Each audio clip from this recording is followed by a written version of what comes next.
Hello, everyone. This is Al, Red Sox fan, coming to you from Al, Red Sox fan YouTube channel. Hope all is well. We're going to bring you Stone Cold Hockey PC version for the first time on our channel. I've played it. I've had it since it's first come out. Enjoyed the game, and I decided we're going to play a little bit of the NHL 1983-84 season, October 9th, 1983. The scheduled games. Those games are as follows. Hartford visits Boston, so it's the Whalers versus the Bruins. Washington Capitals taking on the Buffalo Sabres. Detroit Red Wings visit Chicago to do battle with the Blackhawks. Minnesota North Stars travel to Edmonton to take on the Oilers. Pittsburgh Penguins, Philadelphia Flyers, Battle of Pennsylvania. Toronto Maple Leafs taking on the Vancouver Canucks. Calgary Flames, versus the Winnipeg Jets. The puck drop is next. I remembered when I was making my thumbnail, USA had hockey. And I remembered we just got cable TV. And I said, my God, I can watch all these different teams. And USA did a wonderful job with hockey, to be honest with you. It was marvelous. They had NBA basketball, too. And, of course, they had the fights, which was awesome. USA Network was such a tremendous sports network at the time. And wrestling. They had wrestling, which they no longer have. But it was just a tremendous sports network. And I got the itch to play this online. I was going to play it offline, but I was watching Uncle Dave Gardner, who's in the chat. He was doing card and dice with an Excel setup. I'm not going to spoil it. Stanley Cup replay of this year just passed. Wonderful game. Please go check that out and subscribe to Uncle Dave Gardner's channel. We also have Jim L. Hope all is well. Bears Den 007. Thank you for joining us. So we're going to play out all these games. It goes pretty quick. I will mispronounce some names. But that's me, right? I'll do my best. So Hartford has been miserable. My beloved Whalers actually sucked in 83-84. They lost to Buffalo. Buffalo beat them 4-2, and they got crushed by the Bruins in Hartford 8-1. Boston's 1-1. Quebec and the Stastny brothers beat Boston 1-0 on opening day. Then, as we witnessed, Boston crushed the Whalers 8-1. So let's play out that game. Again, this is a very fun game. It plays quick. The card and dice game is excellent also. I own both. But we're going to do this one out. So let's play... why won't it let me play this game? Are you kidding me? You click on it.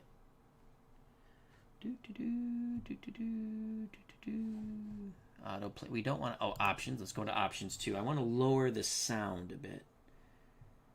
And we can't. Alright, I lowered it on my PC so it won't be as loud. Alright, that's done. Did I miss a day? No. Did I not play all the games? Oh, that's why. Let's just autoplay this game. Islanders beat the... I forgot to play that game. Islanders beat the Capitals 4-3. Now we can move on. Let's go to the 9th. That's why I didn't go there. All right, here we go. Whalers 0-2, Boston 1-1. And let's play.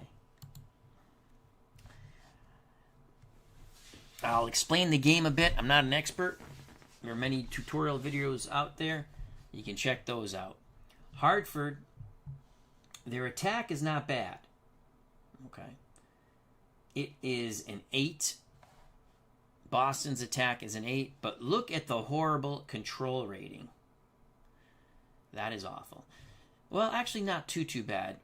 Hartford will control 1 through 7 on a 20-sided dice roll. The Bruins 8 through 20. Actually, that is pretty bad.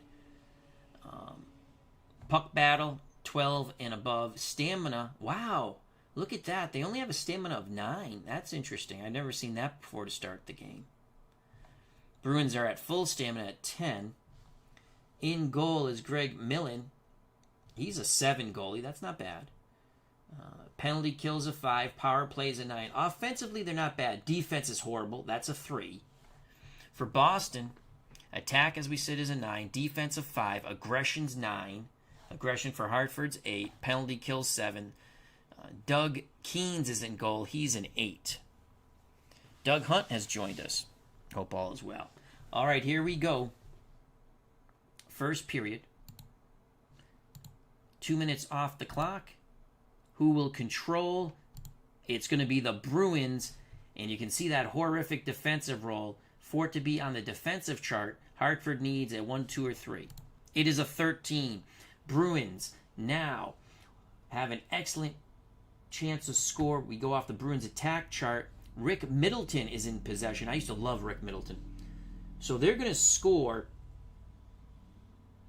Attack 7+. They have a 9. They have a 39% chance of scoring automatically. Here's the shot by Rick Middleton. They'll play it into the slot. Attack 9 or 10. Middleton gets the puck back. They're gonna need. They're pretty much gonna score here. 7. 0 through 46. Score! Rick Middleton, assisted by Bruce Crowder. So a little give and goal. Middleton puts it past Greg Millen, and the Bruins quite quickly up 1-0 here at the beloved old Boston Garden. Dave Gardner says, Rick Middleton is my second favorite Bruin. Oh, I loved Rick Middleton. Oh, Dave Gardner says, I think in the PC game, if the teams play back-to-back nights, they can have stamina lower than 10. It's an option or rule, I believe. Okay, thank you. Michael Canistari is here. Also, we have Doug Hunt, Bears Den 007, Jim L. Hope all as well. How you doing, Michael? 1-0 Bruins. And again, I'm just playing the game out. We can chat. It's like a chat with Al while we play hockey. 1-0 Boston. We're going to play the full schedule of October 9th, 1983. 2 more minutes off the clock. We're at the 16-minute mark. It is a puck battle. So the puck battle chart pops up, and then we'll roll. 0-7, aggression check. Minor penalty also deals a hit. So aggression, Hartford 8, Bruins 9. Hartford's blue. That's a 20. And the Bruins are a +1. That's a 13. So Hartford getting a little chippy. Who gets the penalty? Bruins will be on the power play. Hartford trying to impose their will. Now, if I want to see who gets the penalty, I click on rosters. Ron Francis, who I like. The center, not taking any crap. So it's a minor penalty on Ron Francis. Power play. Bruins, power play rating is an 8.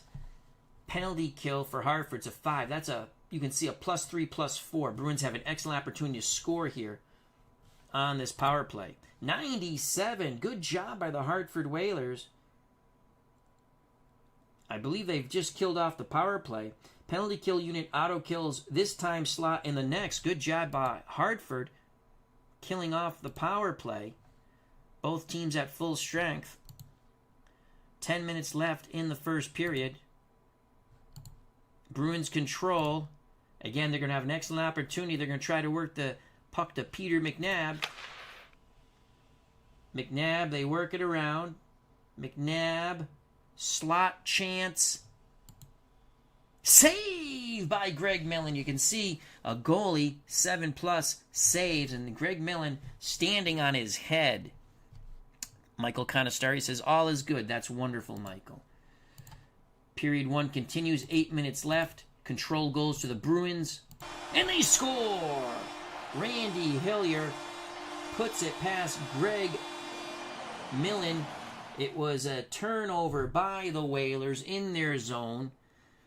Ray Bork produces the turnover, puts the puck on Hiller's stick, who puts the puck past Greg Millen into the back of the Whalers' net. 2-0 Boston Bruins. 8 minutes left in the first period. Whalers getting whomped. Puck battle. 65. Crash the net. Aggression check. Higher result. Deals a hit. And +1 if they have an enforcer. Who has an enforcer? The Whalers have an enforcer, Torrey Roberts. The Bruins, surprisingly, do not have an enforcer. They have 2 agitators, Keith Crowder and Nevin Marquardt. So let's go back and see what happens here. It's a 12 for Hartford and a 13 for Boston. So they deal the hit. They're going to have a slot chance. Bruins playing very aggressively. They're going to score a goal. 58% chance of scoring a goal.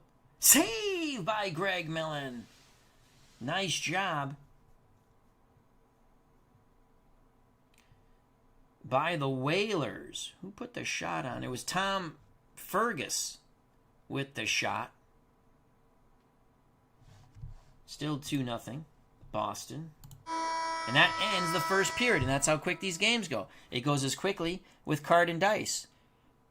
This is actually one of the best card and dice games I've played. It's just, I have my golf on the table, and I don't feel like taking it off. We move on to the second period, and if you want to see the stats, you click on the game report here, and you can see 2-0 Boston. Rick Middleton scored and Hillier scored, assisted by Crowder on the first, Bork on the second. Francis had a minor penalty at the 4-minute mark, slashing, and they have some other stuff here. You just close out of that to get back to the game. Let's start the second period. We've got a few more games to go. Here's the puck drop. We're at the 1-minute mark. Puck battle. 62. Ooh, an agitator. An agitator. We know the Bruins have an agitator. They have 2 agitators. Whalers don't have any agitators. It's a 1. Boston delivers a hit. Home agitator, yes. The Bruins have 2 agitators. Boston deals a hit and creates a crease chance. If no agitator, it would have been a slot chance for the Whalers. But Boston looking to go up 3-0 here again. You're looking at a 58% chance of scoring. Save by Greg Millen. Shot by Mike O'Connell of the Bruins. 2-0 Boston still. We're at the 15-minute mark. It is a puck battle. Will to win. Both teams deal a hit, so it's getting quite chippy. They're banging away at one another. Team with the higher stamina, which is the Bruins, creates a crease chance if equal. Home team gets a slot chance. So a crease chance for Tom Ferguson. 58% chance of scoring. Score! Tremendous shot by Tom Ferguson. 3-0 Boston.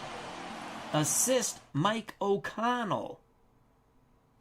So Hartford being worn down into the ice. Looks like it's going to be another massacre for the Whalers. Christopher Slovak has joined us. How you doing, my friend? Check out that wonderful channel. Dave Garner says, if you change the the transparency, you can read the charts a little better. I read the charts okay. I like this background, but thank you. All right, let's continue on. Let's get rid of the rosters. We're at the 10-minute mark. Bruins have another opportunity. Hartford's defense, again, is god-awful. Bruins, their attack is 9. They're going to get a slot chance. McTavish with the puck. And he scores! Oh, my God. Assisted by Ray Bork, 5th of the season. This hockey game has gotten quite ugly here at the Boston Garden on USA Network. It's really Al Red Sox Fan YouTube channel. 4-0 Boston. 5 minutes left in the second period. Boston controls. Boston off the attack chart. And they score! Another turnover. Hartford just playing miserably.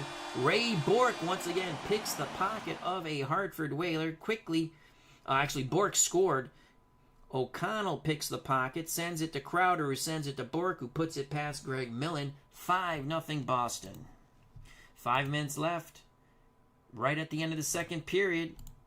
It's Boston trying to score again. No! Ooh, what's going to go? A minor penalty on defending team. So Hartford will start the third period. A 2-minute minor on the Whalers. The guilty hockey player was Torrey Robertson. The enforcer could take no more. Move on to the third period. Boston on the power play to start out the third period. Hartford blocks the shot, clears the zone. Last minute of the power play. Crease chance for the Bruins, Keith Crowder. And he scores! One-timer. Puck goes on his stick. Booyah! Puts it past a beleaguered and bludgeoned and battered and bombarded Greg Millen. 6-0 Bruins. God, this Whaler team is god-awful. It is a massacre. Doug Hunt says, good old Ray Bork. 18 minutes left. 12 minutes left now. Puck battle. Aggression check. Ooh, there's an injury. Hartford playing dirty. Who's going to have the injury? -1 on the control for the Bruins. But the Bruins will go on the penalty. A power play again. Bruins on the power play, and they score! Shot, Millen saves it, rebound, smacked home by Mike Krushelinski. 7-0 Boston. Krushelinski with the goal. Marquardt and Peterson with the assists. 10 minutes left. Hartford gets their first opportunity. Attacking stamina, less than opponent. Point chance for the Whalers. Mark Johnson. Bruins goalie's an 8.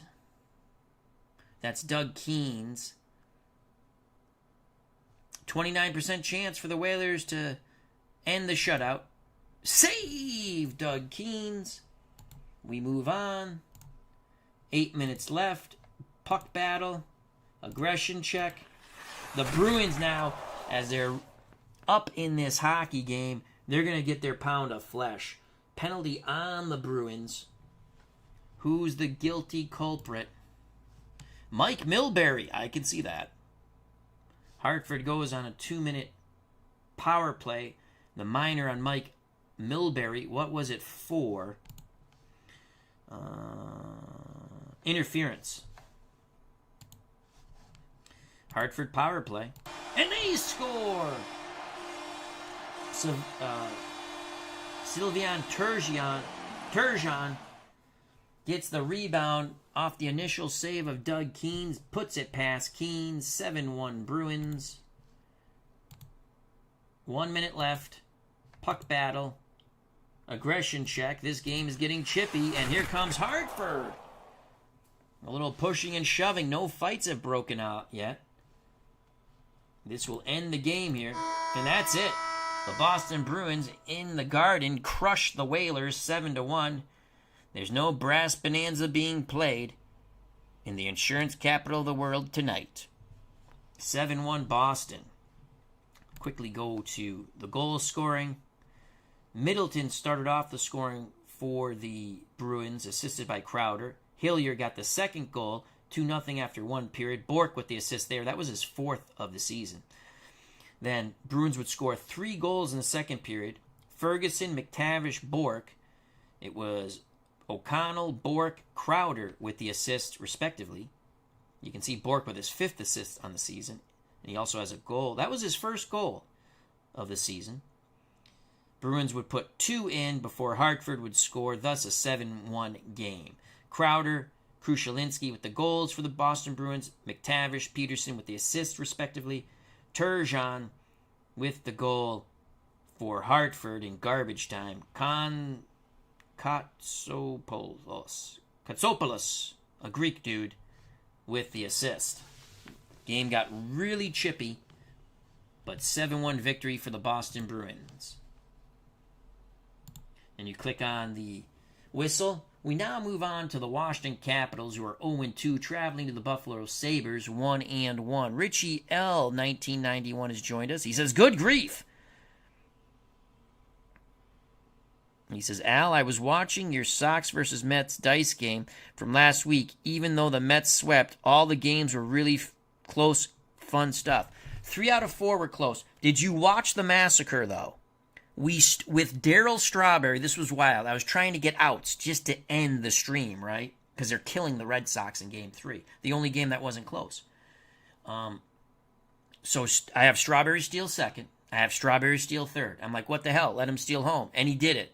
That was wild, and it's on video. That was the wildest thing that's ever happened to me rolling dice, I think. No-hitters are pretty cool. Though I've never physically rolled a no-hitter. I've gotten them in PC games. Washington Capitals, Buffalo Sabres. Let's play it out. Capitals. Defense is pretty good. They're a 6. Attack is an 8. Aggression's an 8. Power play's a 7. Penalty kill's a 9. Pat Riggin in goal is a 9. This is a pretty good team, but with a slow start, they're 0-2. Oh, you got to go back and watch that, Richie. It was hilarious. It's a pretty quick playing game, Jamel, the PC game. So is the dice rolling one, the card and dice. And again, I own both. I just don't want to take the golf game off my little table here. Buffalo, you see a control of an 8.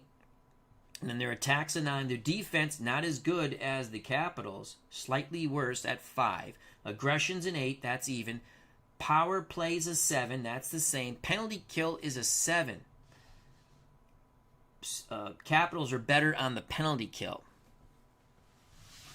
Let's go here. 0-2 Capitals taking on Buffalo in Buffalo. 14-minute mark of the first period. Who's going to control 1 through 9? The Capitals. 10 through 20, the Sabres. It's the Sabres. If Washington on defense rolls a 6 or under, it's a 7. Sabres will have a pretty good opportunity. Perrault with the puck. And he scores. He scores. Buffalo's attack is a 9. The 22-26, you only need a 5 or better. It was a perfect drop pass on the odd man rush.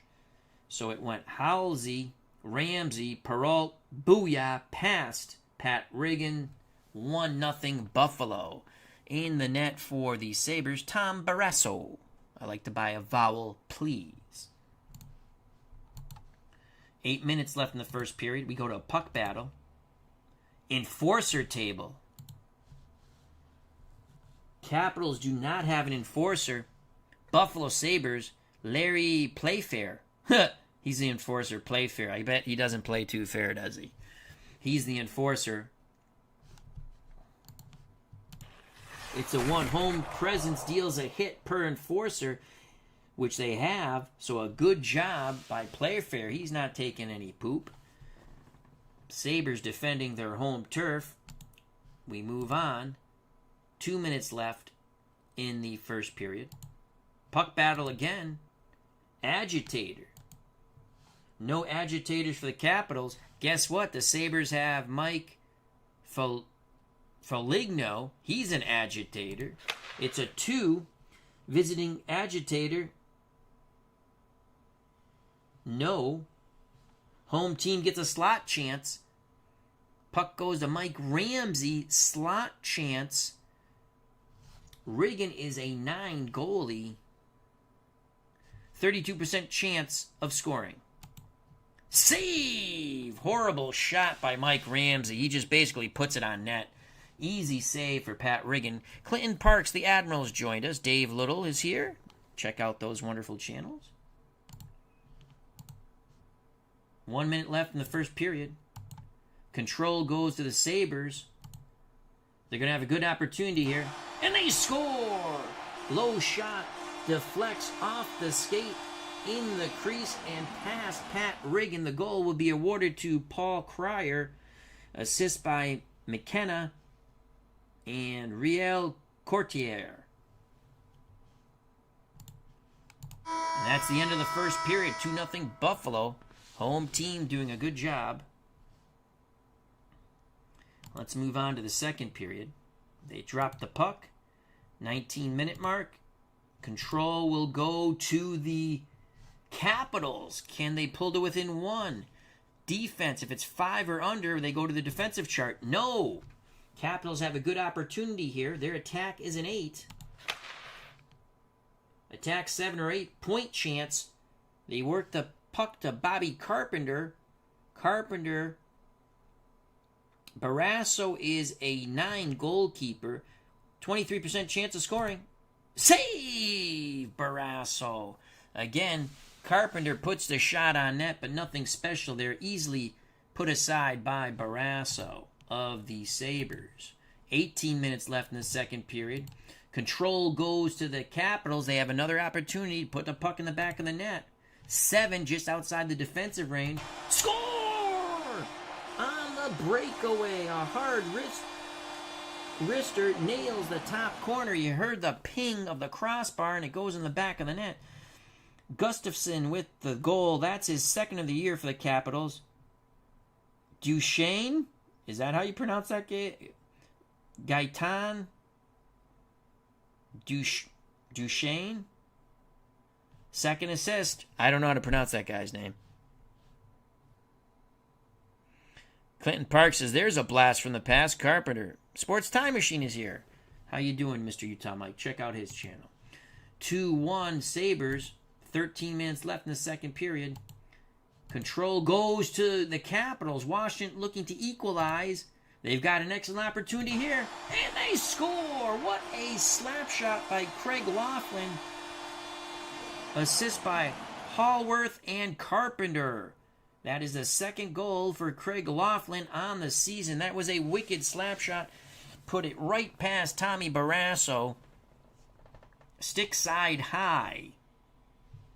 We're knotted at 2. How do you do? 11 minutes left. As the Sabres are turtling here in the second period, the Capitals capitalizing on opportunities. Here come the Capitals again. Ooh, but Buffalo hits their defense. They need a 5 or under. They got a 5, so we go off the Buffalo defense chart. 63 disciplined unit by the Sabres. Never allow a good chance. Good job by the Sabres protecting their zone. 6 minutes left in the second period. Capitals really putting pressure on the Sabres. But again, the Sabres are up to the challenge with a good defensive role. Excellent check in the open ice at mid-ice. Disrupts the offense of the Capitals. So back-to-back stands by the Sabres. 2 minutes left in the second period. We're knotted at 2. Control again goes to the Capitals. Buffalo just outside their defense range. Capitals looking for the lead. Attack 9 or 10. No. Their attack is 8. Broken stick foils the shot, so the Sabres stand tall once again. And that's the end of the second period, but the Capitals score twice. We're knotted at 2. We're going to go to the final 20 minutes of hockey. Steeler Fan 1933 has joined us. How you doing, my friend? Clinton Park says they got Rod Langway, too. Which team, Clinton? We'll check real quick. Rob Langway. I don't see Langway. Oh, yeah. No, that's Laughlin. Yep, Rod Langway on the Capitals. You are correct, Clinton Parks. Happy Father's Day to one and all once again. God bless everybody. Start of the third period. 1 minute mark. 1 minute gone by, 19-minute mark. Control to the Capitals again. So their momentum has continued over into the third period. This time Buffalo doesn't look sharp on defense. Capitals trying to take the lead. Minor penalty on the Sabres. So it's a 2-minute minor on Buffalo. A minor penalty on defending team. High speed attack forces an error. So the quick attack of the Capitals catches the Sabres flat-footed, forcing the penalty. Who is the minor penalty on? Craig Ramsey. What is the penalty?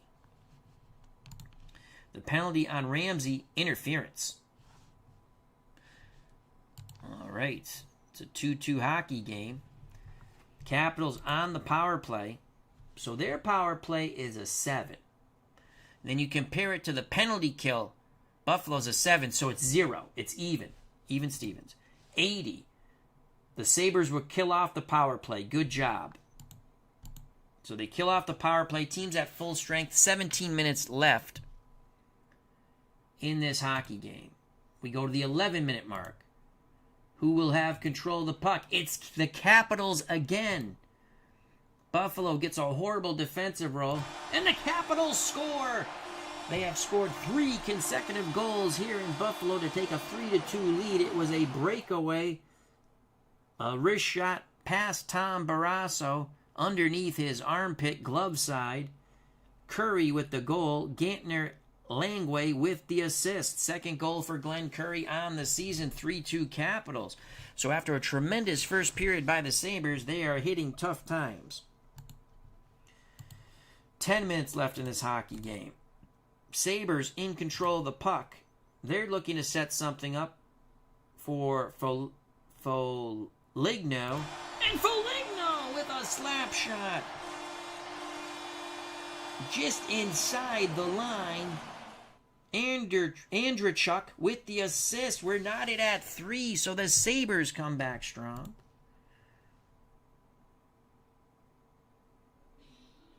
What's that for? Okay, something, I don't know. Okay, we're going to roll. I don't know why it's a timing. Oh, I didn't click the timing. Whatever, that is strange. +1. So we have a puck battle. It's an 84. War of attrition. Both teams banging away on the boards. If stamina of either team is 4 or less, it's a fight. Both teams have stamina higher than 4. Stamina for the Washington Capitals 7 now. For Buffalo 9. Something happened that I wasn't familiar with. But we'll just continue on. Now we go here. 6 minutes left in a 3-3 hockey game. It's a puck battle. 52. Hard collision. Visiting player down. Roll injury. Effect on visiting team. It's an 18. -1 defense and penalty kill. So their penalty kill is going to go to a 6. Their defense is going to go to a visiting team. Sorry. Their penalty kill is going to go to a 7. Their defense will go to a 4. It didn't do it. Why didn't it do it? Should have done it. Usually it changes to automatic. All right. That's strange. 2 minutes left in the hockey game. Sabres looking to take the lead late in this hockey game. Attack 9 or 10. Sabres attack is a 9, so they're going to get a slot chance. Peralt, slot chance. Pat Riggin is a 9 goalie. 32% chance of a goal. Save by Riggin. Not a good shot by Peralt. Looks like overtime looms. We go to overtime. They play overtime in 83. Here we go. Here's overtime. 5-minute overtime. Control goes to the Capitals. Can they win it? They do! It's a breakaway wrist shot by Bobby Carpenter. Puts it past Tom Barrasso in an exciting game here on the Al Red Sox fan channel, Pseudo USA Network, as we're doing. The Capitals win 4-3. Bobby Carpenter, second goal, unassisted. Washington takes it in OT. Brian Hoxie says, hockey night. Yes, it is, my friend. Yes, it is. Quickly go. That was a fun game. 4-3. Buffalo had a 2-0 lead in the first. Washington tied it in the second period. And after that, it was pretty much all Washington. The Sabres did tie it in the third. When the Sabres tied it, it was at the 9:26 mark. Foligno tied it. So 4-3 Capitals. Capitals win it. Let's hit the whistle. So the Capitals, it doesn't update their record until you go to the next day, I guess. The Capitals get their first win of the season. We now move on to the Detroit Red Wings and the Chicago Blackhawks. Red Wings are 1-1, Blackhawks 2-0. Clinton Park says, I was stationed in D.C. in 1983. I know this team well. Awesome sauce. All right. So, the Red Wings. Control not good. That's a 3. Attack is good with an 8. Their defense is awful. That's a 2. Aggression, 9. Power play, 8. Penalty kills bad. It's a 4. Their goalie, Greg Stefan, is a 7-rated goalie. For the Chicago Blackhawks, control 7, attack 7. Defense, wow, that's piss poor. That's 2. Aggression's 8. Power play 7. Penalty kill 5. Bannerman's in goal. Murray Bannerman, he's an 8 goalie. Slight edge in goal. This could be a score-a-palooza here. Here we go, first period from Chicago. We are at the 14-minute mark. Control goes to the Red Wings. I say they have a good shot of scoring here. Chicago needs a 2 or a 1. They get the 1. Unbelievable. We go to the Chicago defense chart. It's a 73. Defensive stamina is 9+. No shot. Good job by the Blackhawks denying the Red Wings and Reed Larson. We move on. 11-minute mark of the first period. Control is with the Blackhawks. Now, Detroit needs a 1 or a 2. They get a 9. Blackhawks setting up their offense for Billy Gardner. And Gardner scores quite easily. A low, hard shot. Deflects off a skate in the crease. Billy Gardner with his second goal of the season, assisted by Sutter. 1-0 Chicago. 8-minute mark, first period. Control goes to the Blackhawks. They're trying to make it a 2-0 game. 94 attacking stamina. 8 or 9. The stamina is 9 for the Blackhawks. So they're going to have a slot chance. They set up the play for Lasiak.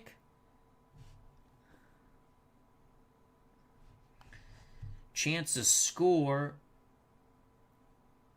Red Wings goalie Stefan is a 7.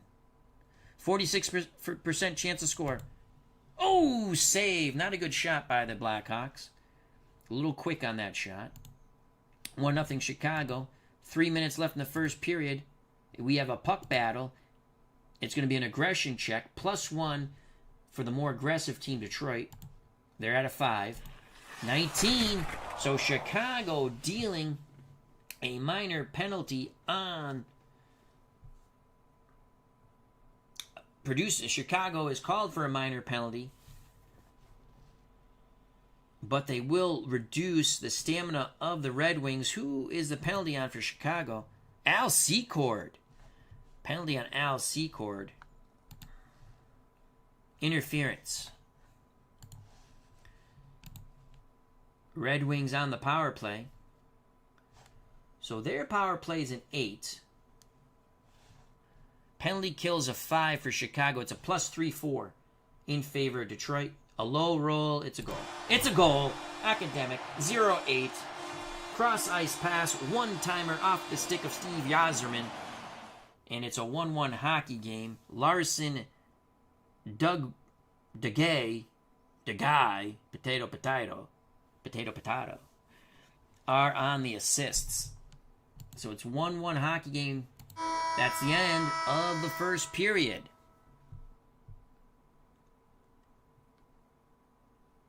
Lasik? Brian Hoxie. Is that how you pronounce his name? Lasik? Again, this is hockey. I butcher names. I apologize. I do my best. Appreciate everyone, though. Thank you very much. Second period, 1-1 hockey game. 14-minute mark. Who will control the go? So to get a puck battle, if you're unfamiliar with this game, you would need a 12 or higher. Since it's a 2, it now goes to the control check. Control check for Detroit is 1 through 9. For the Blackhawks, 10 through 20. The Blackhawks are in control of the puck offensively. Now, both teams' defense is absolutely horrific. I feel bad for their goalies. They're both defenses are 2, so you need a 2 or a 1 here. It's a 20. The Blackhawks are setting up their offense for Steve Larmer, 47. Their attack is a 7, so they're going to have a slot chance against a 7 goalie in Greg Stefan. They have a 46% chance of scoring. Save by Greg Stefan. Excellent job defending by the Red Wings. We move on. 11 minutes left in the second period, tied at 1. Control goes to the Blackhawks offensively. Look at that. Detroit gets the miracle roll of a 1 or a 2, so you go to the Detroit defense chart. It's a 17. Tough defending in tight quarters. Good job cutting off the lanes and playing physical by the Red Wings, denying the Blackhawks. 7 minutes left in the second period. We have a puck battle. It's a 53. Will to win. Both teams deal a hit in the battle for possession. The team, and this is at mid-ice, the team, that's the way I call it, the team with the higher stamina, and that would be the Blackhawks, win. They now attack the Red Wings zone. They get a crease chance. A crease chance for the Chicago Blackhawks. Again, that's a now in the crease, they have a 58% chance of scoring and taking the lead. They do! That 15 roll is a goal against any goalie. Picking up the goal is Doug Wilson, assisted by Steve Larmer. 2-1 Chicago. The home fans are loving it. Bears Den 007 says Blackhawks are playing dump and chase. 5 minutes left in the second period. Control goes to the Red Wings. Now, if you're a Chicago Blackhawks fan, you want a 1-2 roll here. You don't get it. Excellent opportunity for Lane Lambert and the Red Wings. And Lambert scores. Deep turnover, so sloppy play by the Chicago Blackhawks produces a goal. Picking up the puck was someone whose name I can't pronounce. Lozelle. And Brad Park. I did not know Brad Park played for the Red Wings. Brad Park gets the pass, puts it to Lambert. Lambert puts it into the net, past Murray Bannerman. Rock and roller, how you doing? Hope all is well. Gitch's Grand Board Games, how you doing? Hope all is well. It's Rob. I know Rob Gallimore, our good friend. Papa Brian, right?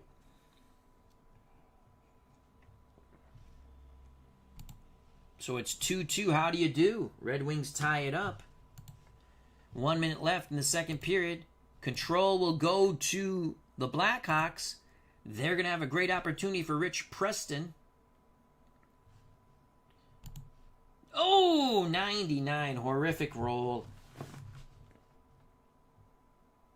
Possible. Oh, we might get a penalty shot here. I've never rolled this. 1-5. Is that a penalty? All right, let's just roll it. 18. So there's no penalty shot. Chicago's still in possession. They work the puck to Rich Preston. Preston will have a 58% chance of scoring to give the Blackhawks the lead. And he does! 0-0. Nothing stops a 0-0 to 23. Just like that, the Blackhawks take a 3-2 lead with very late, about a minute to play in the second period. Preston with the goal. Murray, Ludzik with the assists. There's going to be one more opportunity before the second period ends. Can the Red Wings, it's going to be a puck battle. 59, hard collision, home player down, roll for injury. 19, -1 defense and penalty kill. So the defense, see, it changed it. It went to a 1, penalty kill, went to a 4. Unless I missed it didn't do that before, but I probably missed it. 15 or 20 more minutes of hockey, 3-2 Chicago. Bears Den 007 says, Sergeant Preston scores. We start the third period, 19-minute mark. Control goes to the Blackhawks, looking to add to their 1-goal lead. Excellent opportunity for Bill Gardner. And he scores! Another turnover by the Red Wings. DuPont had the puck, sent it to Ludzik. Pass to Gardner. It barely touched his stick, and it was already moving forward with the shot.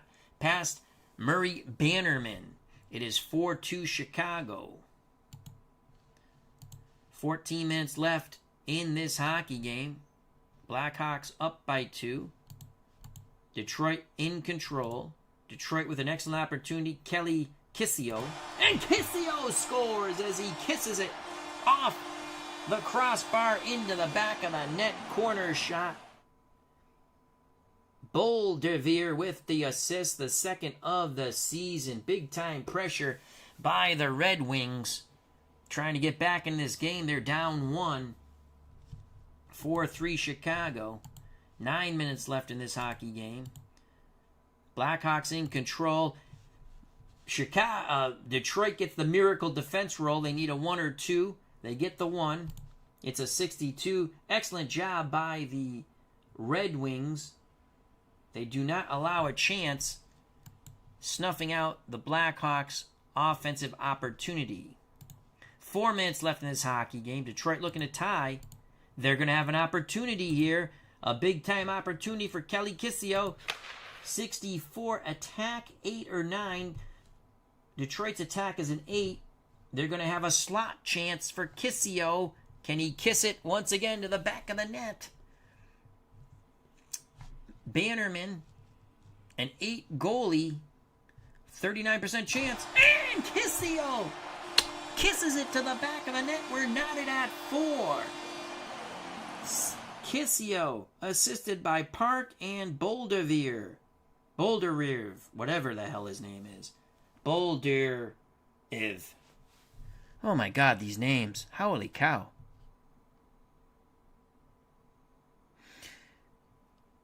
Appa Bryant says, Bill Gardner, father of Dave's Digital Dice. 4-4 after the slaughter between the Bruins and the Whalers. We've gotten 2 good games in a row. And on Hockey Night from the Al Red Sox Fan YouTube channel, playing Stone Cold Hockey. I was revved up to do some hockey after watching Dave Gardner playing some Stone Cold Hockey. He was playing card and dice. He had picked up some PDFs. You know, sometimes you can just buy the PDFs, and if you have your computer, you don't have to print them all out. You can use a snippet tool, cut and paste, and play it on Excel and still roll your dice. You can save money that way if you're worried about that. You can also print them up at your leisure. Here we go, 4-4. We're going to overtime. No one can score in the final 4 minutes. We go to OT. Second OT game in a row. 2-minute mark of a 5-minute overtime. This is huge. Who gets control? It is the Detroit Red Wings. Blackhawks need a 1. They don't get it. This hockey game is not over at the moment. 8-9 attack. Detroit has an 8 attack. They're going to have a slot chance for Claude. Oh, God. Locille, I don't know. Slot chance against Bannerman. He's an 8 goalie. 39% chance. Save by Bannerman. 2 minutes. It is all over. No one scores in the final 2 minutes of overtime. We have a 4-4 tie, and that's the way it should be. I hate the shootout thing. It stinks in hockey. It sucks. That's just my opinion. That's why I don't watch a lot of hockey anymore, I think. I don't like shootouts. So that's a 4-4 hockey game. You can see Gardner scored his second goal of the season in the first period. The Yzerman for Detroit tied it. That's his second goal. You can see the assists to the side. I'm not going to call them out. Then it was a 3-2 lead for Chicago in the second period. Wilson gave Chicago the lead. Detroit tied it with Lambert. Then Preston scored 3-2. We go to the third period. Detroit scores 2. But before they did, the Blackhawks went up 4-2 on another Billy Gardner goal. But then Kissio kissed it to the back of the net twice. Made everything nice. No one scores in overtime. It's a 4-4 game.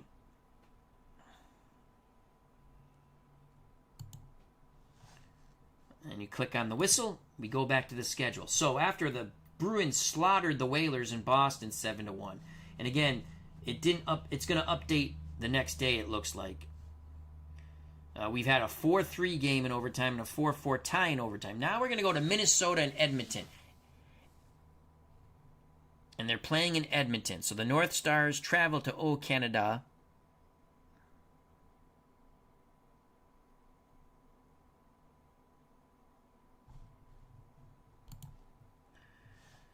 Minnesota North Stars. Controls a 6, attacks a 10, defense not good, 3 or under, aggressions 9, power play 10, penalty kill 5. The goalie, Don Beaupre, is a 7 goalie. Pretty decent team in 83-84. Their record was 39-31 with 10 ties. For Edmonton, their attack is sick. It's 13. Their defense is god-awful. It's 1. Their control is 12. And the way you would do this if you're playing cards and dice, you look at the control and you go off the chart and you come up with the splits. Aggression's 8, power plays 9, penalty kills 6. Andy Moog, who played for the Bruins later on, right, is an 8 goalie. Rabid Wolverine says, let's go Oilers. Captain Carl 8 is here. How you doing? We have a nice... Again, it's like playing hockey in a chat, so if you want to just throw things in to discuss, absolutely cool.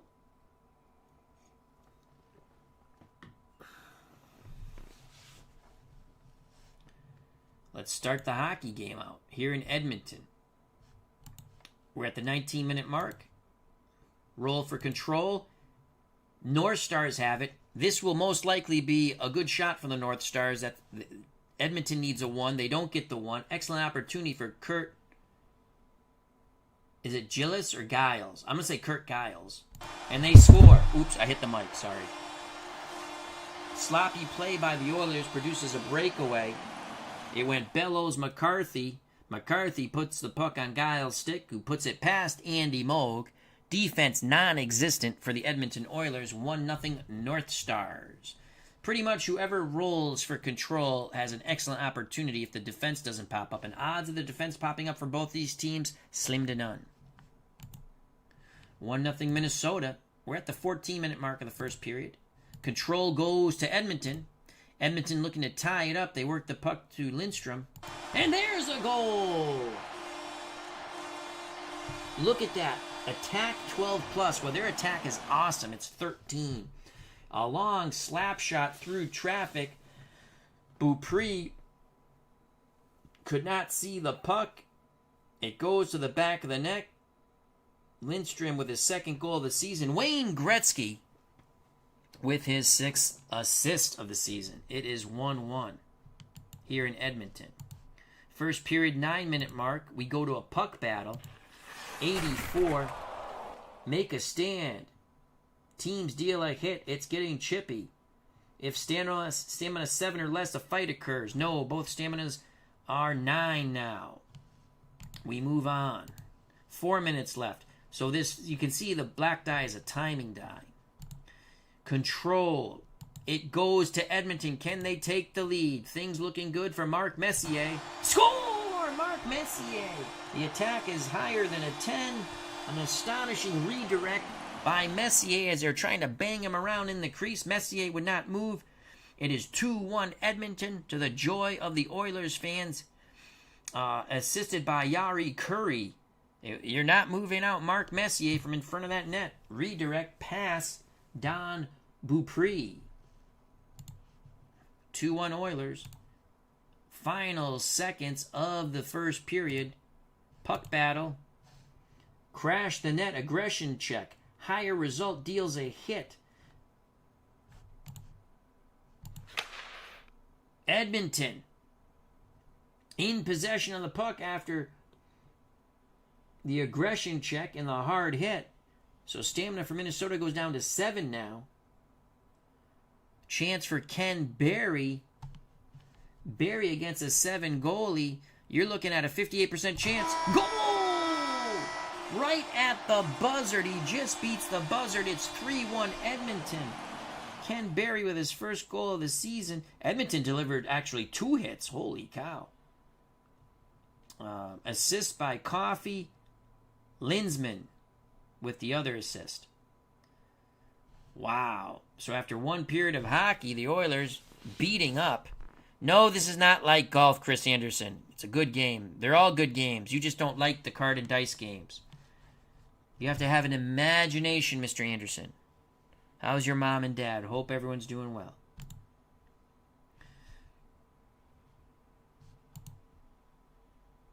"14-minute mark of the second period, 3-1 Edmonton. Puck battle. Aggression check. It's going to be a minor penalty on the North Stars. Who picks up the penalty? Dan Mandich. What is the penalty, we ask? Tripping. Ooh, that's a dirty play. Tripping on Mandich. Edmonton goes on the power play. Their power play is a 9, okay? Penalty kills a 10, a penalty kills a 5, so that's a +3, +4 chart. And there's the goal. Paul Coffey, assisted by Anderson and Hunter. Don Beaupre is getting shelled in net. 4-1 Edmonton. This could be another laugher like our first game of the night. 8-minute mark of the second period. Control goes to Edmonton, and they score again. Mark Messier with his second goal. Semenko and Gretzky with the assist. That's a 7th assist for Wayne Gretzky. First for Semenko on the season. 5-1. We've got a laugher here in Edmonton. Puck battle. Agitator. Go to the agitator table. Who has the agitator?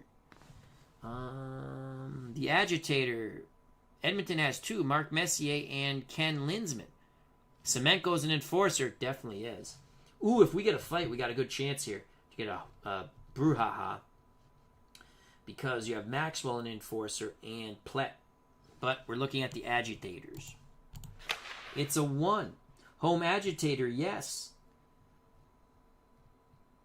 So Edmonton deals a hit in the North Stars zone, or at mid-ice. They now have the puck. They're going to get a crease chance. Paul Coffey looking for the goal against a 7 goalie in Don Beaupre, who's been shell-shocked. 58% chance. 62! How do you do? Don Beaupre makes the save. It's still 5-1 Edmonton. 5 minutes left in the second period. Control goes to Edmonton. Puck to Lindstrom. Goal! This is just disgusting. 6-1 Edmonton. Lindstrom with his 3rd goal of the season. Only 1 assist here. Glenn Anderson. Oh, Christopher. 6-1. 3 minutes left in the second period. Puck battle. 46 minor penalty on visiting team. Minnesota very frustrated. They do deal a hit on the Oilers. Oilers stamina down to 7. North Star stamina 6. We might get a good fight here if we can get the enforcers in on it. Edmonton goes on the power play. The penalty is on Brian Bellows. Tripping. Second time Minnesota's been called for tripping. Power play. Tremendous opportunity again for the Oilers. 46. Stamina is greater than the defense. Yes, it is. They work the puck to the crease to Mark Messier. Goal! Mark Messier. Assisted by Anderson. 7-1. We got a laugher. And that ends the second period. Minnesota is getting thrashed here in Canada. We go to the third period. 15-minute mark. Puck battle. That's a 22. Aggression check. So that's a 19 because you can see the +1. Minnesota again getting chippy. 2-minute minor on the North Stars. But now they're just deciding to dish out some pain. And that might have been a dirty hit because we have an injury effect check. An 11, -1 on the defense. Well, their defense is god-awful. It can't get any worse than that. I don't think you can go to 0. Can you go to 0? We'll find out. No, you can't. Oilers on the power play. 62. Sliding defender blocks the shot. Clears the puck. Oilers regroup. Attacking stamina greater. No, it's even. So it will be a point chance. As the power play is coming to an end, point chance against Beaupre, a 7 goalie, 35% chance. Save by Beaupre. We haven't said that too much lately, or at all. 7-1 Oilers. 11 minutes to play. Oilers in control. Goal! Yari Curry gets in on the fun. Another puck passed on Beaupre. You might as well pull the goalie now. It's just god-awful. It's a slaughter here. Assist by Dave Hunter. 8-1, Edmonton. Puck battle. Agitator. Visiting agitator. Now, I don't think they have an agitator. No, they don't. They have 2 enforcers, but not an agitator. Home team, as there's no agitators for the North Stars, gets a slot chance, and it's going to be Wayne Gretzky. Can the Great One score a goal? He sure can. Gretzky puts it past Don Beaupre. It's now 9-1, assisted by Mark Messier. I think the Oilers have something with these guys. 7 minutes left. And Edmonton now, they've decided they're going to get some revenge here. Minor penalty on Edmonton. The penalty is on Don Jackson. Stamina decreases for Minnesota to 5. That was a big hit by Jackson. Minnesota on the power play, and they score. 9-2. One-timer by Tom McCarthy, assisted by Bellows and Dennis Maruk. 4 minutes left. Control goes to Edmonton. They're not done yet. Goal! 10-2, Edmonton. Glenn Anderson, assisted by Randy Gregg. Minnesota putting up the white flag. They're getting kicked in the nuts over and over and over and over. Oh, Canada, our home and faithful land. I don't know any more else. I probably butchered that part. And yet, it's not over. We have a puck battle, aggression check. Minnesota playing very chippy. Another injury upon the Oilers. Final power play. That's it. So it got pretty ugly at the end. 10-2 Edmonton, but the ugly part was Minnesota. A lot of dirty tactics by the North Stars in their defeat. Lots of goals. North Stars actually had a 1-0 lead. Giles. Then Edmonton scored. Lindstrom, Messier, Barry. 3-1 at the end of 1. We go to the second. More scoring by the Edmonton Oilers. Coffey, Messier, Lindstrom, Messier. 7-1. We go to the third period. More scoring by the Oilers. Curry, Gretzky. 9-1. McCarthy scores for Minnesota. 9-2. But you know what? Greg Anderson says 10-2 sounds better than 9-2. He scores. Ouch. That was an ass-kicking galore. Doug Hunt says hello to Dwayne Martz. How you doing, Dwayne? Check out that wonderful YouTube channel. All right. We continue on. 4 down, 3 to go. So we had 7-1 Bruins, 4-3 Washington Capitals over the Sabres in OT. Then Detroit and Chicago tied 4-4 in OT. And another laugher here in Edmonton, 10-2. We now move on to Philadelphia, the city of brotherly love, they say, in a battle of Pennsylvania. The Pittsburgh Penguins are 1-1. The Philadelphia Flyers 2-0. Pittsburgh's control is god-awful on the road. Their attack, not good. It's a 5. Their defense is horrific. This is a god-awful team.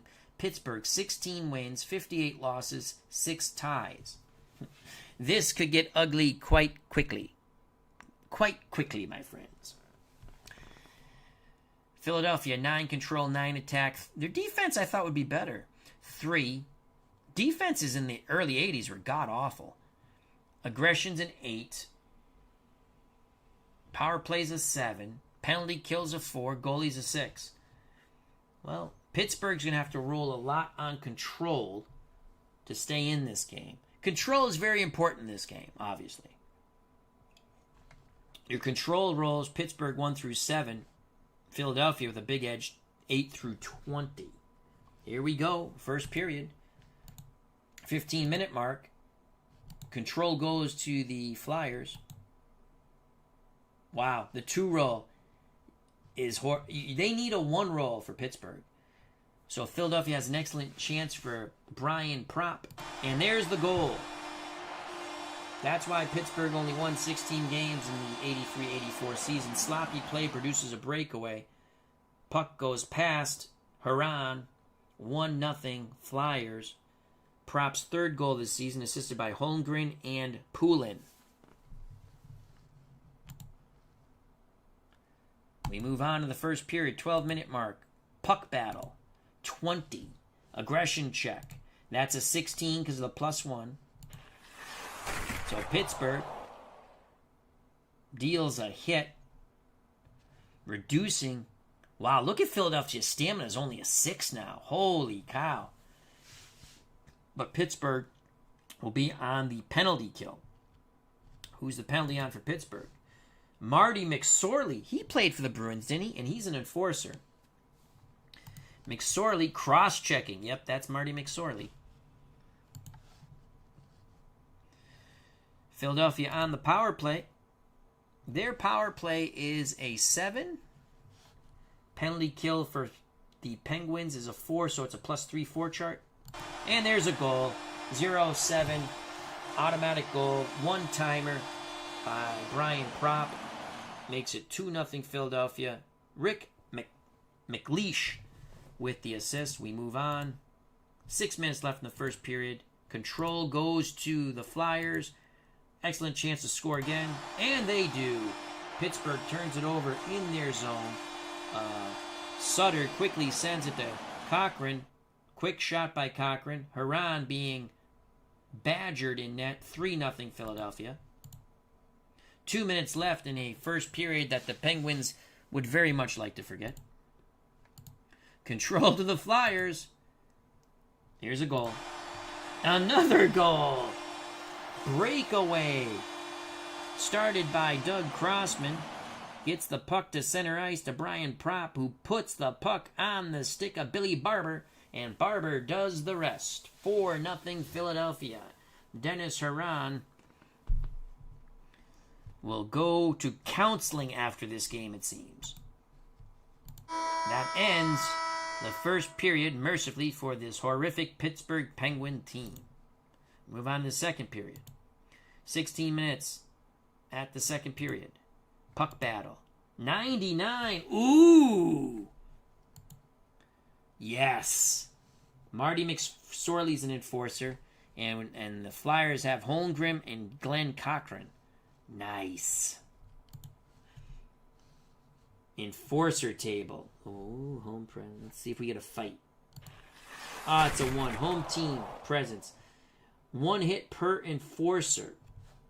Philadelphia has 2 enforcers, so that's 2 hits, bringing the 10 stamina for the Penguins down to an 8. A lot of physical play here. 15 minutes left in the second period. We go to a puck battle. We're going to the enforcer table again. It's a 2. Home presence. Man, Philadelphia beating on the Penguins now. Penguins stamina down to a 6.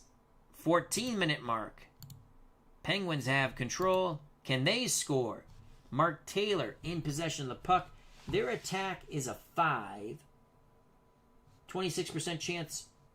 No. Attack 7 or 8 point chance. Otherwise, goalie sees it all the way. Save by Lindbergh of the Flyers. 11 minutes left in the second period. 4-1 Philadelphia. Control goes to the Flyers. Flyers have a 9 attack, 39% chance of scoring right off the bat. And there's the goal, 0-3. Wicked slap shot by Rich Sutter, assisted by Kerr and McLeish.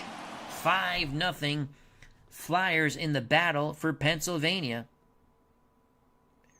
Dennis Heron. Well, that's how you pronounce it? Well, he doesn't deserve to have his name pronounced correctly. He's given up 5 goals, but thank you very much, Dave Gardner. Dennis Heron.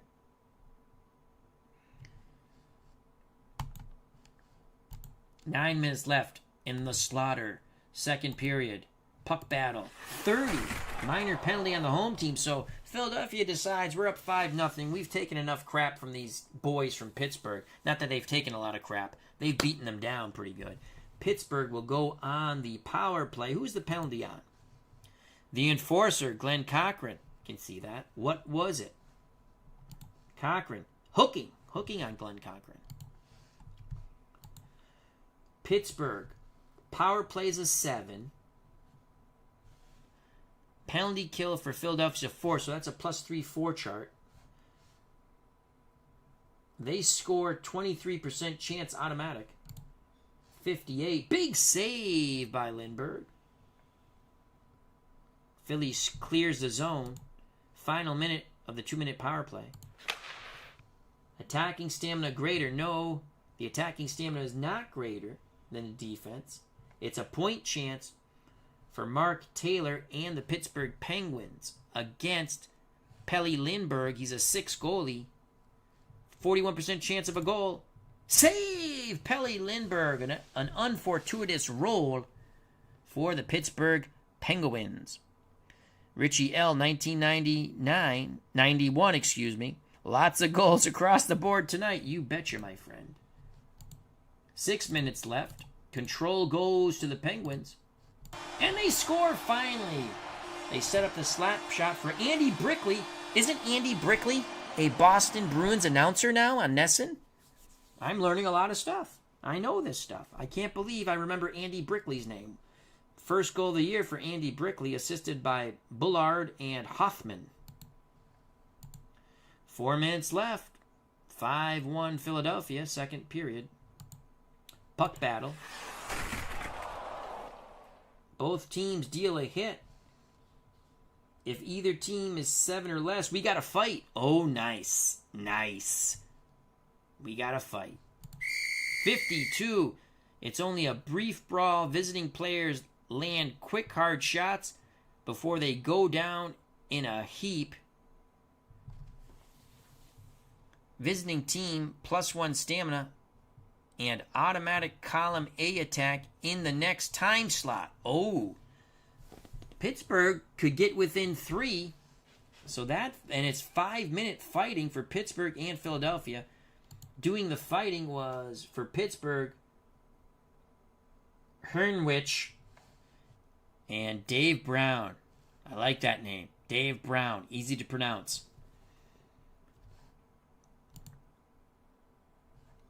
Pittsburgh, can they score? 3 minutes left in the second period. They do! 0-9. It's now 5-2. How do you do, Mike Bullard? Philadelphia turns it over in their own ice.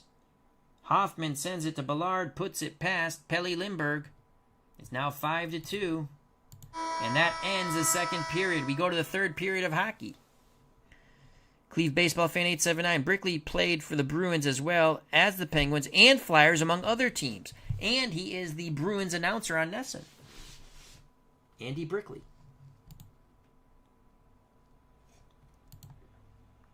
We start the third period.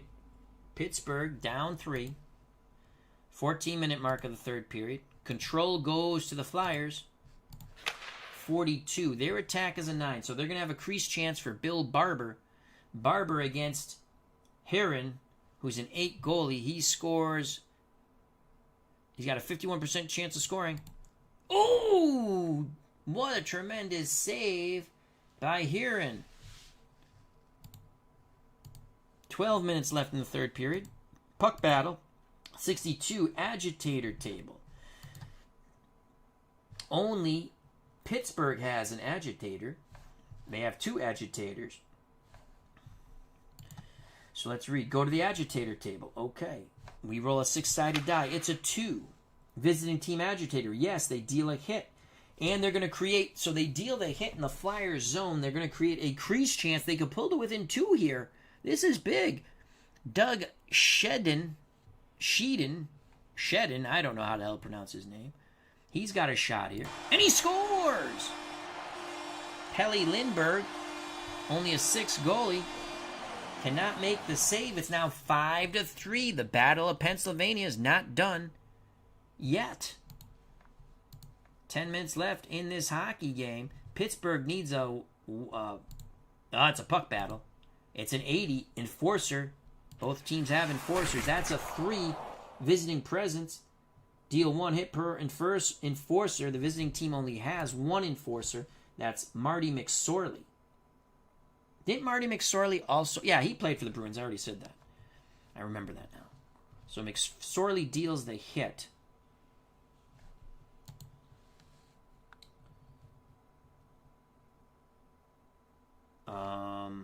Flyers have 2 enforcers, so no extra hit. And we move on. 8 minutes left in this hockey game. Pittsburgh needs to get a 1-7. They do! Pittsburgh score! Here come the Penguins. Perfect drop pass, odd man rush. Carlisle to Bullard. Goal past Pelle Lindbergh. And like the Hindenburg, he's starting to crash and burn. It's now 5-4 Philadelphia. Flyers fans not happy here at the Spectrum. 2 minutes left in this hockey game. Puck battle. Minor penalty on visiting team. That's pretty much going to end it most likely for the Penguins. Penguins needed the puck back. You know, they were very aggressive. So it's a minor penalty, and that's going to end their dreams of a comeback on, guess who? Marty McSorley. My God, it is true. This is Marty McSorley reincarnated in a game.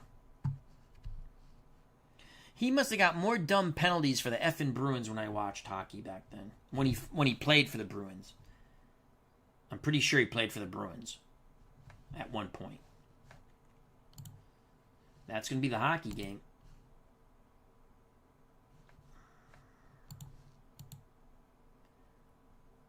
So actually the penalty... Wow, so that's strange. They're going to go to the empty net. So that supersedes the penalty, I guess? That's interesting. Did I miss something there? Wasn't there... Should be a power play for the Flyers, but I guess maybe that supersedes. Appa Brian, a.k.a. Glitches... Grand board games. Marty McStupid. Yes, Marty McStupid. Empty net. So Pittsburgh, I don't know. That's kind of strange to me. I thought Philadelphia should have been on the power play. So that might be something in the game, a rule that says you still go to the empty net, which isn't fair, to be honest with you. Well, Pittsburgh gets a reprieve from the governor, I guess.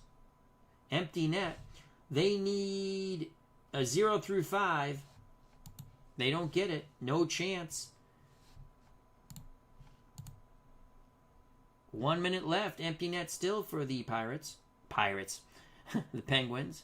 Again, they need a 0-5. 48. Good job by Philadelphia. Not allowing a shot. This is it. Final opportunity for the Penguins. That it is all over. So the Penguins empty the net, really don't get a good opportunity. They lose the Battle of Pennsylvania to the Philadelphia Flyers. The Flyers 5, the Penguins 4. I could have swore there should have been a power play for the Philadelphia at the end of that game that should have ended the game. But the Flyers still win 5-4. If I knew how to create teams, I would do the 1980 Olympics. But I'm not good enough in this game to create teams. You can create your own teams and then import them through Excel or something. I'd also do the Canada Cup.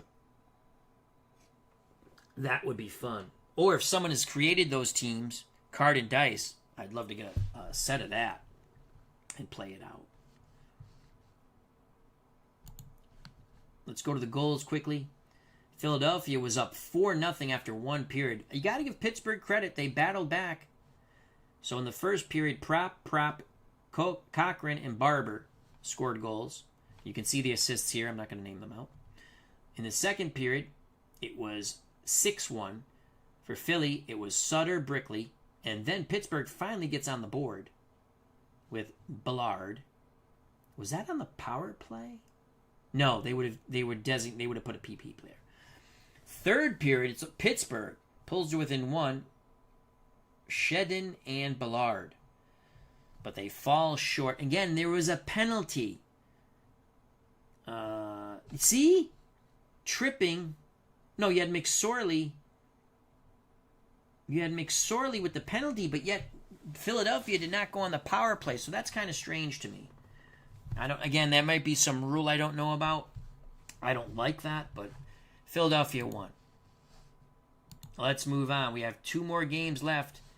October 9th, 1983, USA Hockey on Al Red Sox Fan YouTube channel. I used to love USA when we got cable. They had hockey. They had NHL hockey, NBA basketball. I think they had some college basketball too, and they had boxing. I agree, Appa Brian. He says, yeah, there was a penalty. The game should have been over, in my opinion. All right. Toronto Maple Leafs, Uncle Ron Jucket's favorite team, wink, wink, nudge, nudge. Actually not. Uncle Ron calls them the Maple Loops. Against the Vancouver Canucks, who had probably some of the ugliest uniforms in history of any sports team. So Toronto, bad control, horrific defense, good offense with an 8. Aggression's a 9. Power play's a 7. Very bad penalty kill out of 3. Their goalie stinks. And it's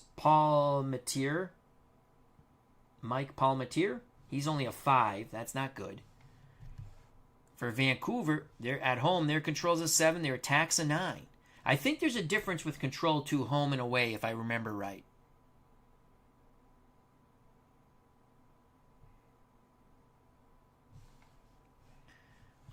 Another bad defensive team here in the early 80s. 3 defense. Aggression 9. Power play that's 9. That's good. Penalty kill not bueno. That's a 4. And their goalie, John Garrett. Is this the John Garrett who played for the Whalers? He's a 5. All right, let's take a sip of coffee. Let's see if we get a close game here. This could be a score-palooza with these horrific defenses. So to get your defense chart for Vancouver, it's a 3 and under. For Toronto, they need to roll the Miracle 1. Chris Anderson talking a little baseball in the chat. He says, Diamondbacks have a good young lineup. Here we go to start the first period in Vancouver. 19-minute mark. We roll for control. It goes to Toronto Maple Leafs. Vancouver needs a 3 or lower. They don't get it. So it sets up a big opportunity. An excellent opportunity for Rich Costello. Minus Bud Abbott. 59. Attack. 8 or 9. It's an 8. They're going to get a slot chance for Rich Costello against the Vancouver goalie, Garrett, who's a 5. 60% chance of a goal. And there's the goal! Rich Costello puts it past John Garrett. Assisted by Jim Korn. 1-0 Vancouver to the joy of Appa Brian, a.k.a. Glitch Grand Board Game Reviews. Cleve Baseball Fan 879, our good friend Tim says, yes, this is the same John Garrett from the Whalers. All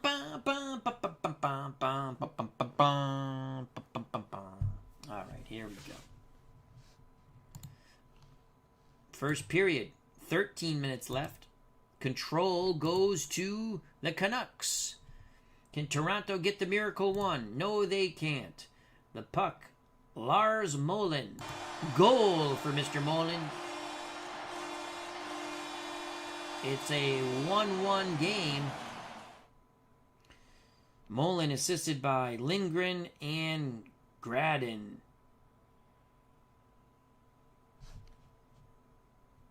So there was a scrum in the crease. Vancouver gets possession in front of the Maple Leafs net. And the shot squeezes in past Mike Palmateer. 9 minutes left in the first period. We have a puck battle. It's a 26, so it's going to be an aggression check. Minor penalty and injury dealt. 13. Vancouver with the big hit. Minor penalty. The injury effect will go to Toronto. It is a 7. So -1 from their attack. Their attack drops to a 7. But they're on the power play now. So Toronto's power play is a 7 against a 4 penalty kill. It's a +3/4. They have a 23% chance of an automatic goal. Minor penalty on the power play unit. Oh my God. Toronto shoots themselves in the skates. And that ends the man advantage. Horrible, horrible job by the Maple Leafs. We move on. Oh, we have an open ice. I've never seen this. So Vancouver in the open ice. Let's see what happens here. 4-on-4. Oh, they're playing 4-on-4. That's pretty cool. 15. Back and forth, but no shots on goal for either team in open ice phase. Now it's back to the power play for Vancouver. Tiger Williams scores! Cross ice pass. One-timer from the stick of Tiger Williams. Past Mike Palmateer. It's 2-1 Vancouver. The assists go to Tanti and Rota. We're coming to an end of the first period. Control goes to the Canucks. The Canucks with a 9 attack. 39% chance of a goal. And there it is. There's a 24 perfect drop pass. Odd man rush. Here's another Bruin. Cam Neely with the goal. Assisted by Mullen and Bubla. So after one period of hockey, the 0-2 Vancouver Canucks 3-1 over the 1-1 Toronto Maple Leafs. We start the second period, 16-minute mark. We roll for control. Maple Leafs will try to pull to within 1. Canucks need a 3 or lower. They don't get it. Maple Leafs with a 7 attack, 33% chance of scoring. It's a 62. Well, that their 7 attack is lower than the 8-9. It is well defended by the Canucks. Maple Leafs do not get a shot on net. 11-minute mark of the second period, we have a puck battle. It's a 19. Agitator check, minor penalty. Also deals a hit, or aggression check, excuse me. 5. It's going to be most likely on the Vancouver Canucks, and it is. 2-minute minor on the Canucks. That will reduce Toronto's stamina to 7. Who is the penalty on? Tiger Williams, the enforcer. What is the penalty? Williams, high sticking. He lets his presence be known. Robert Bryant, how you doing, my friend? Chris Anderson says, nothing beats hockey at the mall. You are correct. So Vancouver, Toronto on the power play to try to pull to within 1. 23% chance of scoring. Now we go to the 47. Attacking stamina greater. No, it's not greater than the defense. It's going to be a point chance. They try to work it low, but they can't get the puck in front of the net. Now they send the puck back to Terry Martin on the point. Martin against Garrett, who's only a 5 goalie, has a 46% chance. Oh, a horrible shot. Easily saved by John Garrett. We move on. Second portion of the power play for the Maple Leafs. Horrible job. They do not get a shot off. Vancouver kills off the power play. 4 minutes left in the second period. 3-1 Vancouver. Control goes to the Canucks. Toronto needs a 1 on the defense roll. They don't get it. Beautiful opportunity for Tony Tanti. And that's a goal on the 29. It's a wraparound. Tremendous pressure by the Canucks in the Maple Leaf zone. The wraparound gets past Mike Palmateer. 4-1 Canucks. Tanti scores unassisted. 2 minutes left in the second period. 4-1 Canucks. Puck battle. 20. Aggression check. Maple Leafs getting a bit chippy and dirty. It's going to be a 2-minute minor on Toronto, but they do reduce the Canucks' stamina to 9. The penalty on the Maple Leafs, Bill Derlargo. The penalty is for high sticking. Interesting. What's good for the goose is good for the gander. We move to the power play for the Vancouver Canucks. Their power play is a 9. Penalty kill, oh, that's awful. That is awful. So 3. So this is like a +5. A tremendous chart there. Here's a goal. Booyah!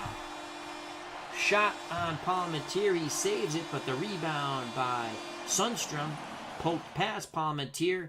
5-1 Canucks. The assist goes to Doug Hallwart. He made the shot that Sundstrom smacked past Palmateer. That's the end of the second period. We've got a laugher here in Vancouver. Hello to Robert Bryant. Final 20 minutes of hockey here in Vancouver. 16-minute mark, third period. Control goes to the Canucks. Can Toronto get that miracle roll of a 1? No, they can't. Here's a goal. Yes.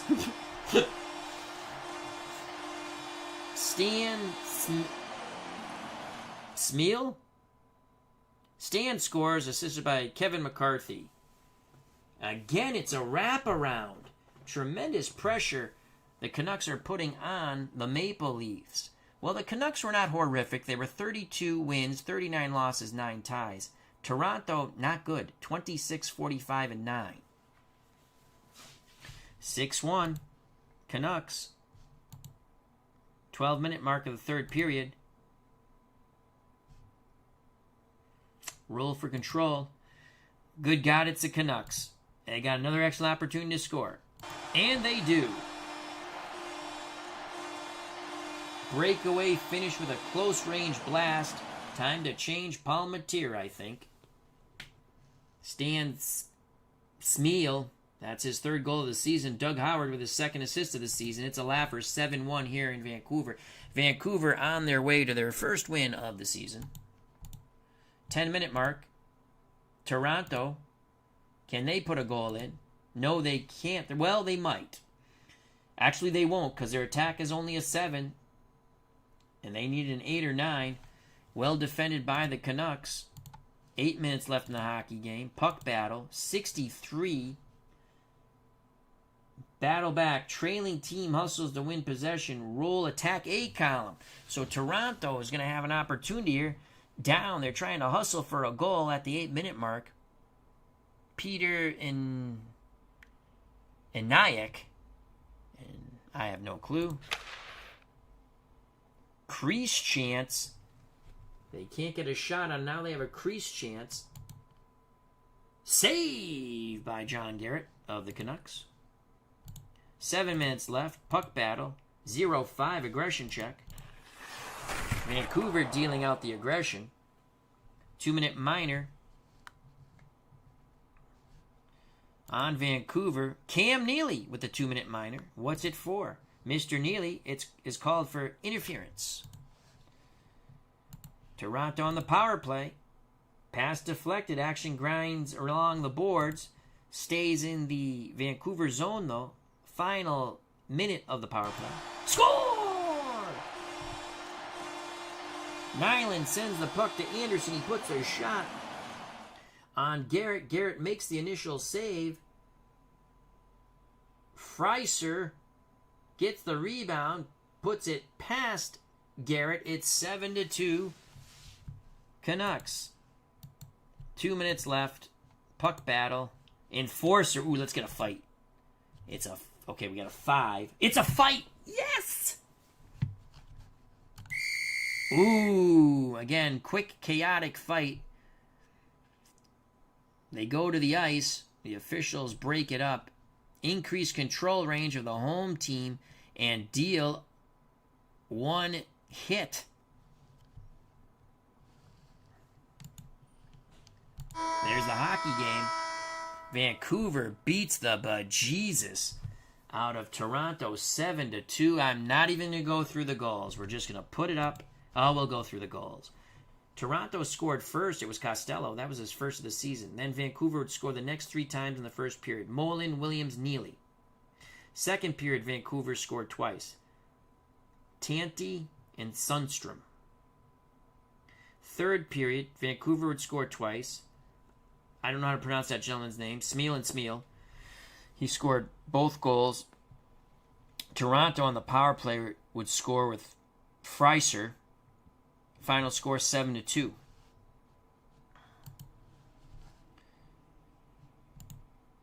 We now move to Calgary and Winnipeg. So we've had a couple of good games, and we've had a couple of stinkers. Now we come to the final game. USA Network, a.k.a. Al Red Sox Fan YouTube channel. October 9th, 1983. Chris Anderson. Kevin McCarthy was head coach of the Springfield Falcons.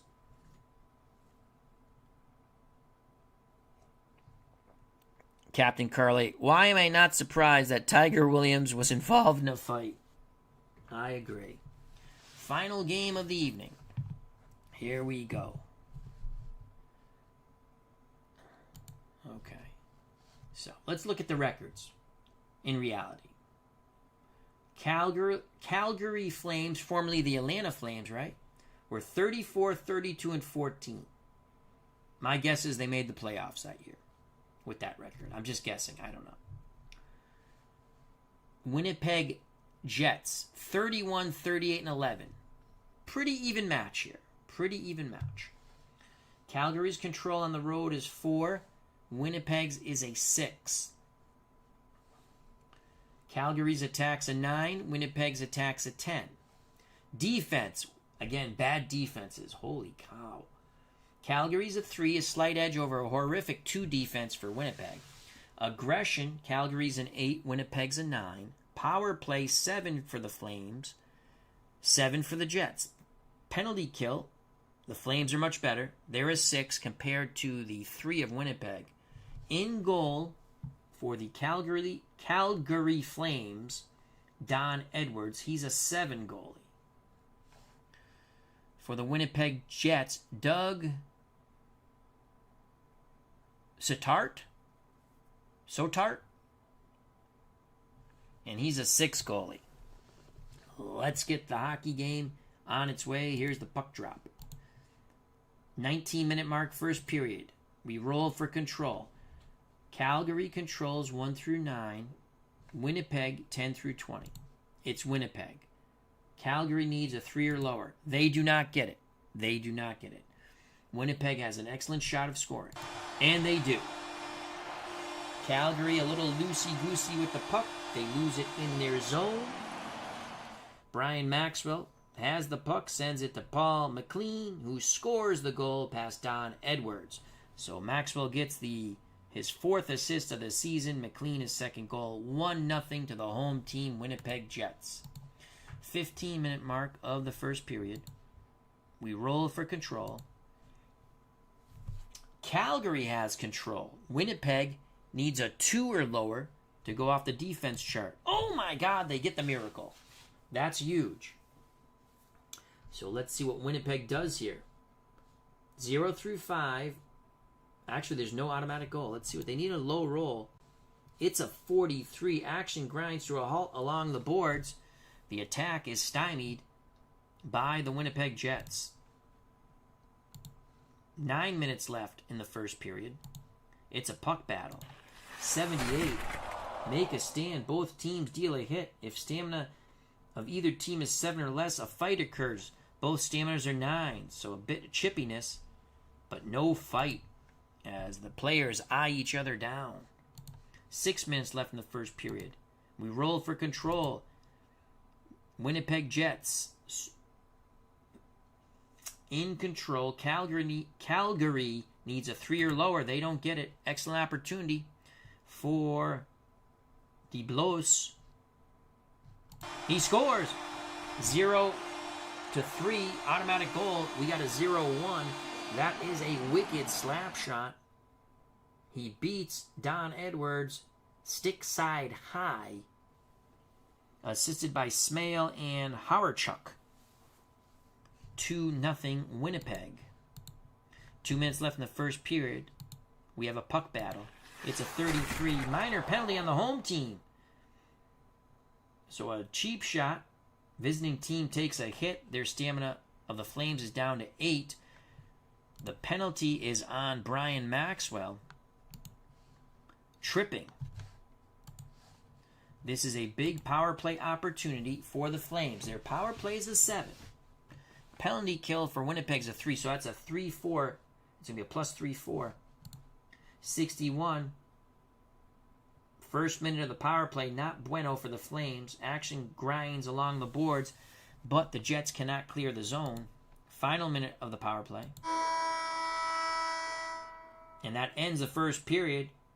A very poor power play effort by the Calgary Flames.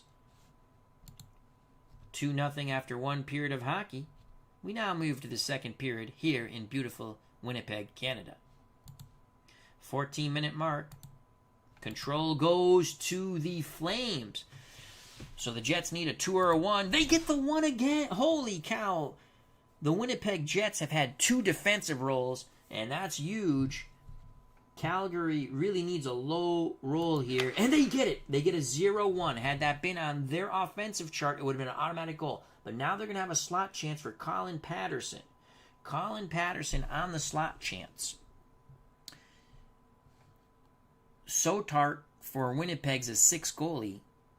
53% chance of a goal for the Flames. And Patterson to pull to within 2-1. Oh! What a save by Sotart. Denying the Flames. Another opportunity blown by Calgary. 13 minutes left in the second period. 2-0 Winnipeg. Control goes to the Flames again. They will have an excellent opportunity. Their attack is a 9. They score a goal 0-39. It's a 77. But they do force a penalty on Winnipeg. It says minor penalty on defending team. As a quick attack by the Flames draws the penalty. Tim Waters draws the penalty due to interference. Can the Flames take advantage of yet another power play? 46. Stamina is greater than defense. No, it's not.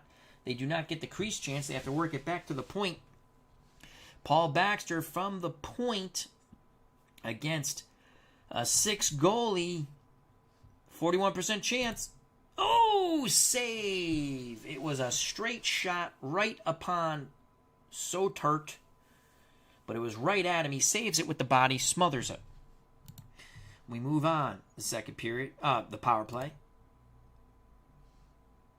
Back and forth. The Flames don't get a shot off. The Jets clear the zone. They kill off the power play. 8 minutes left in the second period. We go to a puck battle. That's a 30. And it's going to be a minor penalty on the home team, Winnipeg Jets. But they deal a hit on Calgary. Their stamina goes down to a 7. The guilty culprit is Howardchuk for slashing. I should just come to this right here. You can see it right away. Another power play for the Flames. They have not taken advantage of this. First minute of the power play. Shot blocked by Winnipeg. Last minute of the power play.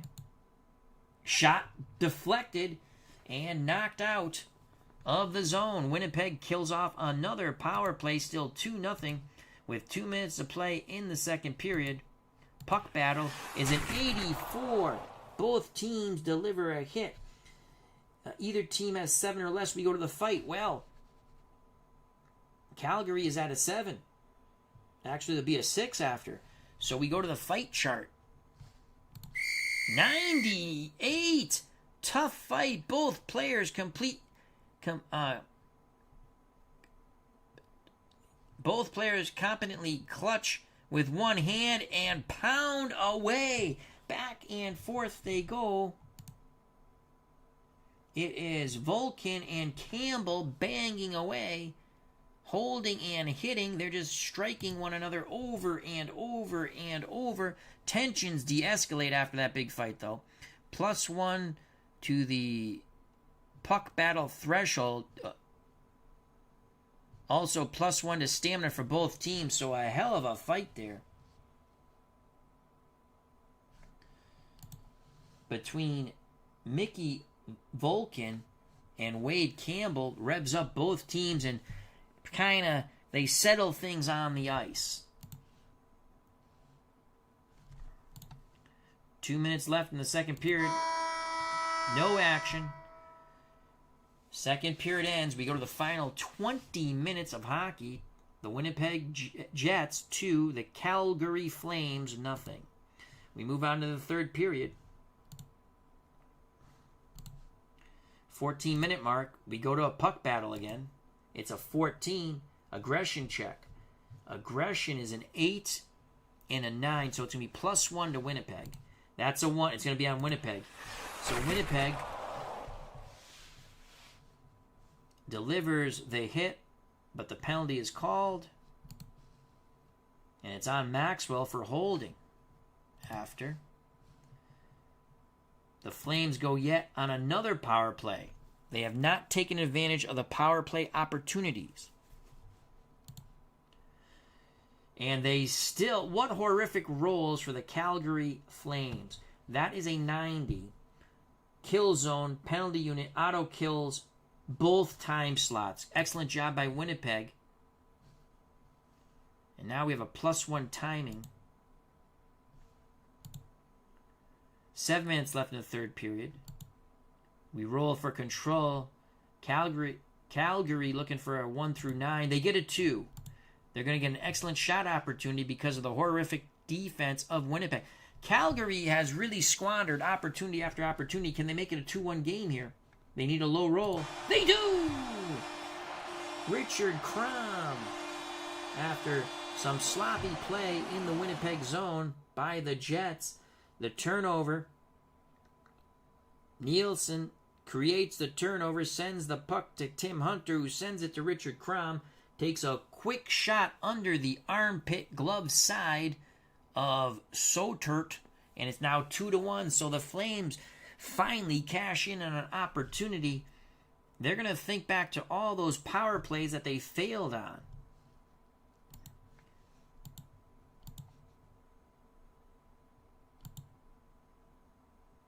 We go to the empty net. 1:40 left in the game. Calgary with the extra skater, trying to put pressure to tie this game and take it to overtime. They need a low roll. It's a 68, no chance, as the Jets clog the defensive lanes. 40 seconds left. Calgary with the extra skater. They need 0 through 8. It's a 99! And the Winnipeg Jets on the counterattack score on the empty netter. Paul McLean with his third goal this season, assisted by Young and Boschman. It is 3-1. And another counter attack. And this time,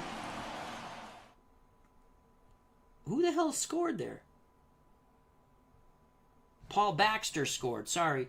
So another empty netter by the Jets. 4-1. That's how the game ends. Let's go to the report. 4-1 Winnipeg. They're now 1-1. Calgary. Winnipeg's now 2-1. Calgary's 1-1. They don't update the. I don't think that. Let's just look at that quick.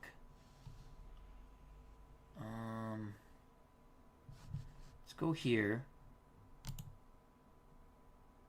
Yeah, they don't update. They should okay, now let's go to the next day.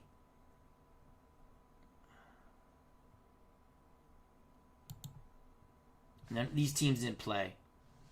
All right, let's go back. All right, so that's October 9th, and the time machine, we'll call it. 1983, we played the full slate of games in Stone Cold Hockey. I enjoyed it. Chris Anderson never enjoys any of my games. But that's okay. I still love him. He's my friend and work colleague. Let's go to the standings quickly. Winnipeg is now... Yeah, so here, obviously the standings... Winnipeg's 2-1. I tell you, if the Bruins could play the Whalers every night, they'd be undefeated. They lost 1-0 to Quebec. All right, I'd like to thank Captain Carl 8, Christopher Anderson, Robert Bryan, Cleve Baseball Fan 879, our good friend Tim. Check out his wonderful channel for Card and Dice Stratomatic Baseball. Doug Hunt, Glitch Grand Board Games Reviews, a.k.a. Appa Brian. Check out his wonderful channel, Appa Brian. Richie L. 1991. Dave Gardner. Check out his wonderful channel. Of course, Digital Dice with Ron Juckett. Dwayne March. Check out his channel. Bernard Strom Sports Replays. He's doing a 1950 Red Sox replay using PC Replay Baseball. Another fine content creator. Rabid Wolverine. Bears Den 007. Uncle Dave Little. I'm sure he'll have some wrestling on soon. And of course, he always has his Sundays Journey with Jesus videos. The Admiral was here. Clinton Parks. Brian Hoxie. Steeler Fan 1933. Jim L. Hope all is well. Christopher Slovic, another fun channel. David Selinsky. Michael Canastari. And that's everyone who's in the chat. Well, I greatly appreciate everyone's time. Hope you enjoyed it. We had fun. We had a boxing match earlier. Now late we come back with hockey. First time I've done Stone Cold Hockey. I don't know how good I did. It's a fun game to play. I just wanted to show you it. It's been out for a while. You can get a demo to see if you like it, along with their soccer game. Dice United is now on PC. It seems fun, but they don't have any seasons that I like. I'm going to wait to purchase it. I want some World Cup seasons. I would like some old school Pele North American Soccer League. I doubt they'll do that, but that's what I would like. So, thank you very much. Stay safe. Be smart. If you enjoyed the stream, please hit the like button. It's always appreciated. Check out all the other wonderful content creators in the community. Subscribe, share, hit the like buttons for them. Check out fun videos. It's a fun community.